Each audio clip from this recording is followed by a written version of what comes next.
मैं हूं आपके साथ अंजलि और आप देख रहे हैं टुडे 9 न्यूज उत्तर प्रदेश। तो चलिए शुरुआत करते हैं आज की प्रमुख। परिवहन मंत्री को दिया सनातन पांडे की मां ने जवाब, अभी मैं जिंदा हूं, सनातन मेरा पुत्र है, आप भी मेरे पुत्र के ही समान हो।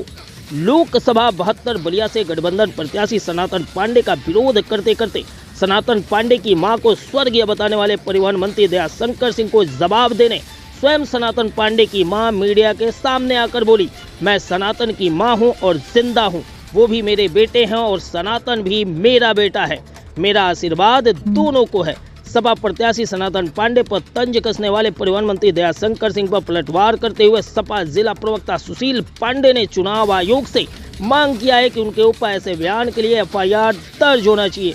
वहीं दयाशंकर सिंह से सनातन पांडे की मां से किसी चौराहे पर माफी मांगने को भी कहा। पूर्व में बसपा सुप्रीमो मायावती के ऊपर दिए गए एक विवादित बयान की याद भी दिलाई। कहा सनातन पांडे के जनाधार से मंत्री जी का जमीन खिसक गया है, जिसके कारण उलूल जुलूल बयान दे रहे हैं। हम आपको बताते चले कि परिवहन मंत्री दयाशंकर सिंह ने सनातन पांडे पर तंज करते हुए कहा था कि उनके माता पिता भी स्वर्ग में दुखी होंगे कि उनका नाम सनातन क्यों रखा। जो सनातन विरोधियों के लिए काम कर रहे हैं वह सनातन पांडे को अपना नाम बदलने की नसीहत भी दे डाली थी। देखिए हमारी ये खास बात। पर उनका नाम आपने सनातन रखा है? हाँ। गर्व है आपको? हाँ, वैसे सनातन नाम धैला है। मंत्री जी हम भी माता जी पर हम भी हमें जिंदा बने, जिया खूब खुश रहा। तुम मंत्री जी तुम जिंदा रहा और हमारे लड़को जिंदा रहो, दोनों जनों के हम आशीर्वाद दो। कि हम उस परंपरा के लोग हैं कि हम ये कहते हैं कि साईं उतना दीजिए जामे कुटुंब समाए, मैं भी भूखा ना रहूं साधु न भूखा जाए। हम लोग सबको लेकर के चलने की बात करते हैं। अगर विरोधी भी है तो हम किसी के जिंदा माता पिता को स्वर्ग भेजने का काम समाजवादी लोग नहीं करते हैं और बलिया के लोग भी नहीं करते हैं। माननीय मंत्री जी का बलिया से कोई रिश्ता नहीं रहा है और उनकी राजनीतिक जमीन खिसक रही है। पिछले 2 वर्ष से वो बलिया के जनप्रतिनिधि हैं और उत्तर प्रदेश सरकार में मंत्री हैं। बलिया में विकास के नाम पर एक भी ईंट नहीं रखे हैं। जब चुनाव हो रहा था तो बलिया को जुहू चौपाटी बनाने का वादा कर रहे थे।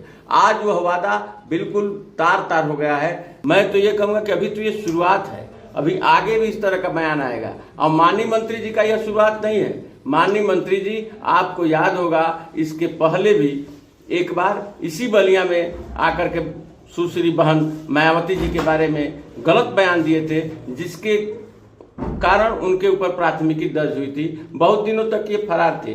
तो इस तरह का बयान देना उनकी आदत है। बयान में दे करके और चर्चा में बने रहना चाहते हैं, अपने नेताओं के आंख का तारा बनना चाहते हैं। लेकिन वो शायद भूल गए हैं कि बलिया के लोग कभी गलत बयान को माफ़ नहीं करते हैं। और इसका जवाब 1 जून को बलिया के लोग, बलिया की माताएं, बलिया की बहनें, बलिया के नौजवान, बलिया के युवा, बलिया के छात्र, बलिया के किसान 1 जून को देने जा रहे हैं। बलिया चुनाव आयोग को अब तक उनके खिलाफ एफआईआर कर देना चाहिए।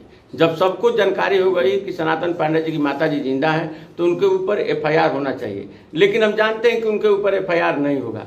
हम बलिया की जनता के सामने अपनी बात रखते हैं और माननीय मंत्री जी से आपके माध्यम से हम मांग करते हैं कि माननीय मंत्री जी इस बलिया जनपद के किसी सार्वजनिक स्थान पे खड़े होकर के, आम जनता के बीच में खड़े होकर के और इस बयान के लिए माफ़ी मांगे और माननीय सनातन पांडे जी के घर जाकर के उनके माता जी का पैर पकड़ करके, क्योंकि वो भी उनके माता के समान है, पैर पकड़ करके और उसे क्षमा याचना करें। हमारे